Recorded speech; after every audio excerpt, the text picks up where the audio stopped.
understand how much competition there's going to be this year.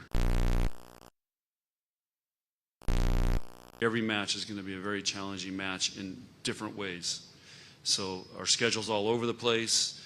We play every night, every day but Monday of the week. The month of November, if you've looked at our schedule, we have 7 road games and 3 home games. That's going to be tough in the month of November. We have some other challenging matches we're working on, and our non-conference is going to be very challenging.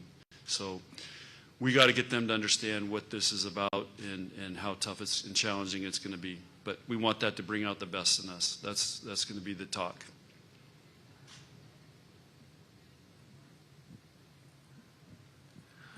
Hi, I'm Chris with Fox in Chicago.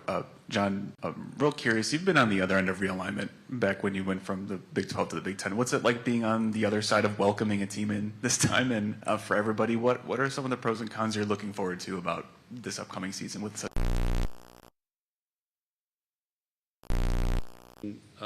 4 new teams in? I think it's going to be great for fans. It's going to be great for the sport. It's great for the Big 10 to, how they're going to coordinate all this, and the media exposure is going to, it's interesting. People are going to be very interested in how this is all going to shake out.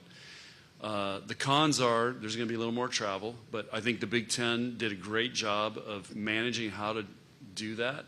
But it's going to be more travel for us, but it's also going to be exciting and new for our players to go to new places. And the other con is it's going to be, I don't think anybody's going to go undefeated, let's put it that way. And if they do, they're going to deserve Coach of the Century and Team of the Century, because it's going to be really, really challenging. But, like I said, and we'll give it our best shot. But so it's exciting for college sports, and college sports is on the, right now there's more change going on than ever. And and the SEC changed, the Big 12 changed, so there's a lot going on. The ACC changed, so it's going to be an exciting dynamic for college sports. Lindsey, how do you feel about your career to this point, and what are you hoping from your final season, both individually and as a team? Yeah, I think I've definitely had a very creative college career, you could say that. I think it's been a little bit all over the place, but I wouldn't trade it for anything. It's taught me so much about who I am as a person, who I am as a volleyball player, building relationships and everything that comes along with that. So I would say looking forward to this season, just going into every day being so grateful to be where I am and being so appreciative of every single day. And I think that's something that being injured taught me, was how much I love what I'm doing. And though some days it can be monotonous, it can get tiring, I genuinely love it, and I missed it so much when I couldn't do it. So just being very grateful and appreciative of every day that I'm able to do it. Hi, good morning. Alana Goldman, 5 Wins. Obviously no stadium game this year, but how is this team working on building the game? Is that something you're thinking about? And how is this team's culture in particular helping bring fans into the sport? I think every day our team just works on what we know we can do for volleyball and Nebraska volleyball as a whole. I think we also just work on culture, and our culture means a lot to us, and I think it shows our commitment to women's sports and volleyball as a whole, in the way that we're more than just volleyball players, we're also people, and we're a team who loves each other and our relationships with each other, and I think that goes to show a lot for what we do.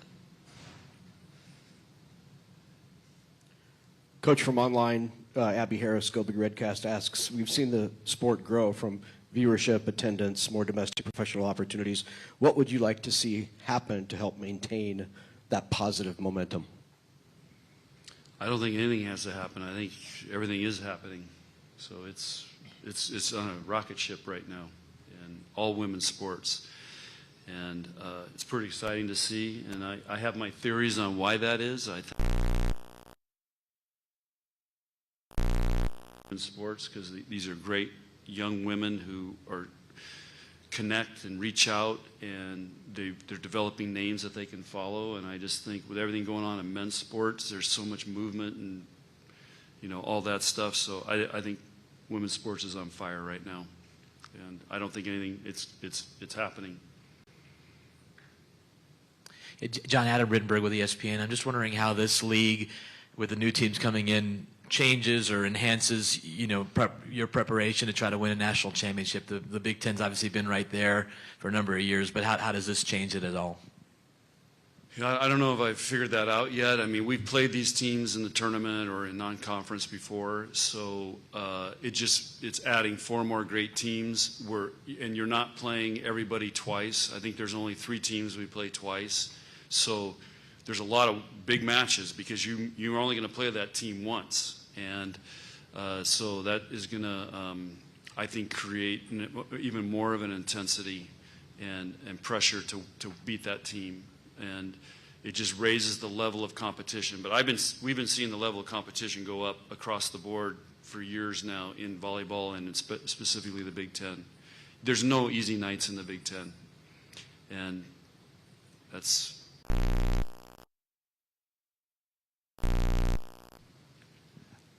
Kennedy and Lindsay, you both got your undergraduate degree in May, closing chapter of life.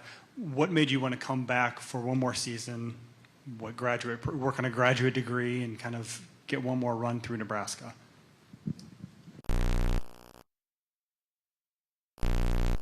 Into this same program, and kind of just with the experiences we've had together, and for me specifically, it's like, why would I want to go anywhere else? You know, the environment, the team, the fan base, coach, you know, everything. It just seems like everything we have here is, it's beautiful, and we can keep this momentum going forward for women's sports. I think with the platform that we have, as far as all women's athletics can go, even worldwide, it's like we have that responsibility to keep driving that forward. And so it's something that it would just make sense to want to be a part of. And Yeah, I'm just grateful and honored for everything that volleyball has given me. I love the sport, and specifically Nebraska Volleyball, the program. Every day I'm excited to get into practice and be with my girls and learn under our coaches. I think that this is such a unique opportunity, and I would never even dream of walking away from it. So I'm just so excited to have every moment of my senior year, and I can't wait for what this season brings.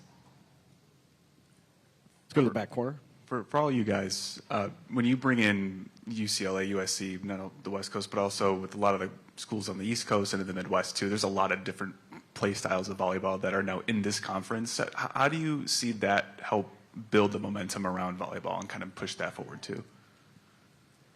I think we're just going to get to see teams play against each other that we haven't seen a lot. I know growing up, especially like a lot of teams when I was growing up were winning national championships like UCLA, Washington, and now we get to see them integrated in the Big Ten, and I think that's really cool. I haven't gotten to see a lot of Big Ten play like West Coast teams a lot in the past, and I'm just really excited to see the competition. It's going to be an insane year. So. yeah, I think it's just a great, I would say, expansion of volleyball. Like Kenna said, I mean, that's kind of the way conferences are supposed to work. You know, you just kind of play each other like geographically. But I would say bringing all this kind of, you know, nationwide conference all together, it's going to be very cool. It's going to be very special. It's some private schools now mixed in a conference that's mostly state schools. I think that's just going to be really cool, and just everything together. It'll be awesome. Kennedy, the reception they had last night at Navy Pier, I think it's a pretty unique thing in college sports right now where they can bring all those players and coaches together. What did you think of that experience? And then who did you know there from USA, from club, from other experiences? I thought it was beautiful. I was talking to Coach a little bit on the rooftop, and I was like, I'll probably never get to be on this rooftop again. This is a really cool experience. It was a lot of fun, and I'm just really grateful for the Big Ten for putting it together, because I did get to see so many girls I played USA volleyball with. I got to see Allie, who was obviously on our team last year. Just like a little blast from the past. It was awesome. It's something especially because when we're all young and we're playing USA together, we're all very close. And then as we get older, we have much busier lives, so it's a little bit hard to always catch up and stay in touch. So it's also just really special seeing all the girls that we got to play with when we were 15, 16 years old, and now what they're all doing at their universities. I think it's something that's really cool to see, very special. So these days where we get to come back and connect now that we're all 20, 21, 22 years old, it's kind of just we get to catch up and see how our lives have been, because we're all living very different lives, but at the same time we're all living the same life. Very full circle. Yeah. I would say, like, our last year of volleyball was our first competitive team. Lauren Michelson, KETV News Watch 7. For all of you, and Coach Cook, if you'd like to start, after last year's loss in the national championship, a lot of you said you never want to feel that way again. How are you using that moment to fuel this team this upcoming season? Well, anytime you don't play your best, it sticks with you. And it's something we've talked a little bit about. I think it's all in our minds. You guys bring it up, so it's out there. But I framed it for them as the other night is, we should be the most motivated team in the country.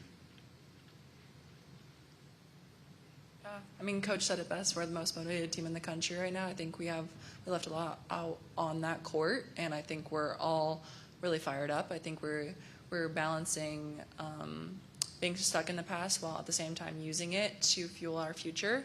So I think we have found to get back in the gym. Yeah, I agree. I think that's definitely motivation, number one motivation for our team. But at the same time, we have 4 new players. We have a whole different team this year, and just got to take it game by game and see what we can do with this season.